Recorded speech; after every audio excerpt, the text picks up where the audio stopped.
최근 흉악범죄 등이 잇따르며 휴대전화 긴급신고 위치 추적의 중요성이 커지고 있지만 정작 피해자의 위치 정보가 경찰에 제대로 전달되는 건 절반 정도에 불과한 것으로 확인됐습니다.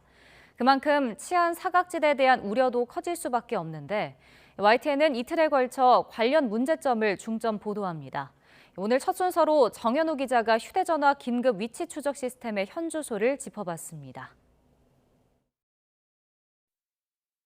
지난달 서울 미아동에선 양손이 묶인 40대 여성과 한 남성이 숨진 채 발견됐습니다.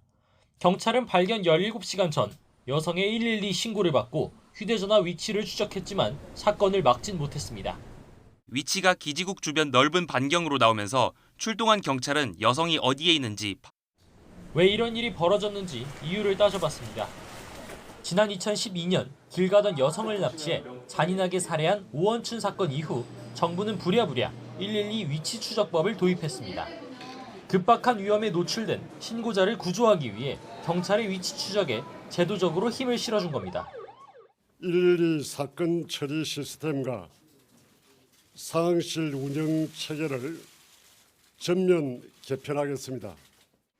이후 경찰은 신고자 본인이나 가족이 긴급 신고를 할 경우 이동통신사에 휴대전화 정보를 요청하는 방식으로 위치를 추적했습니다. 하지만 10여 년이 지난 지금도 경찰이 위치 정보를 받는 비율은 절반 수준에 불과합니다. 애플이나 샤오미 등 해외 업체 단말기들은 애초 위치 정보를 제공하는 장치가 없거나 제한되어 있기 때문입니다. 실제로 5명 중 1명이 쓴다는 아이폰의 경우 해당 단말기로 직접 긴급 통화를 할 때만 자체적으로 계산된 위치 정보가 제공됩니다. 3자 조회를 요청을 했을 때 아이폰 같은 경우에는 GPS나 와이파이에 해당되는 정보치기는 제공할 수 없는 그런 한계가 있습니다. 국내 이동통신사마다 위치 측정 방식이 제각각인 것도 응답률이 떨어지는 이유입니다. 휴대전화 하나에 통신 3사 시스템을 모두 장착하는 방법으로 개선 중이지만 지난해 2월 이전에 출시된 단말기들은 그마저 완전히 포함되지 않습니다.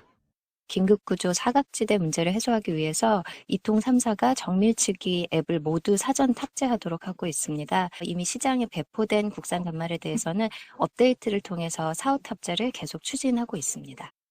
어렵게 위치 정보를 응답받는다고 해도 추적에 모두 성공하는 것도 아닙니다.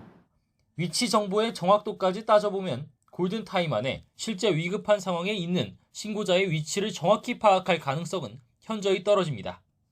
특히 경찰이 받을 수 있는 정보는 평면인 2차원 위치 기록이 전부인 상황. 아파트나 고층 빌딩, 빌라 밀집 지역 등은 사실상 모래사장에서 바늘찾기 수준의 수색이 이뤄져야 합니다. 구조 골든타임을 확보해서 국민의 생명을 지키려면 고도화된 이른바 3D 기술이 현장에 적용돼야 합니다. 위급 상황에 몰린 사건 사고 피해자의 생사는 1분 1초의 대처에 따라 갈릴 수 있습니다. 긴급 위치 추적 성공률을 높이기 위한 관계 당국의 보완 대책이 시급하다는 목소리가 커지는 이유입니다. YTN 정현우입니다.